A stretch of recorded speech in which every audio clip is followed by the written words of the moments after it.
Welcome to మావూరు tarot. Dear viewers, moon god మీకు క్విక్గా ఏం చెప్పాలనుకుంటున్నారనే చూద్దామండి. Work through your fears.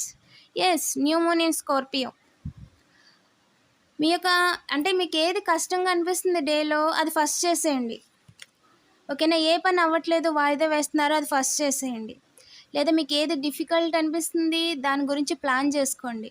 ఎలా చేస్తే వర్క్ అవుద్దో తెలుసుకోండి. ఓకేనా? దాని గురించి కొంచెం రీసెర్చ్ చేయండి. ఓకేనా? Nothing is impossible. It's time to release negativity. ఓకేనా? మీ మైండ్లో అన్ని నెగిటివిటీని రిలీజ్ చేసేయండి, డివైన్కి అప్పచెప్పండి. ఓకేనా? ఫోన్ని రీస్టార్ట్ చేసినట్టు బ్రెయిన్ని రీస్టార్ట్ చేసేసి మీ కొత్త పనిని స్టార్ట్ చేసుకోండి. లేదా ఉన్న పనిని ఇంకా ప్రొడక్టివ్గా చేసుకునే ప్రయత్నం చేయండి. డబుల్ ట్యాప్ చేసి పాజిటివ్ ఎనర్జీని క్లెయిమ్ చేసుకోండి. And yes, the answers you need are coming అండి. మీరు ఏదైతే అడిగారో మీ యొక్క ప్రేయర్లో కానీ, పూజలో కానీ, లేదంటే ఏంజిల్కి కానీ, లేదా నేచర్కి కానీ, లేదా మీరు మైండ్లో అనుకుంటున్నా సరే, మీ పితృదేవుల నుంచి మీకు ఆన్సర్స్ త్వరలోనే రాబోతున్నాయి. ఐఎమ్ రెడీ అని కామెంట్ చేయడం మర్చిపోవద్దు. డబుల్ ట్యాప్ చేసి పాజిటివ్ ఎనర్జీని క్లెయిమ్ చేసుకోండి. Thank you for watching.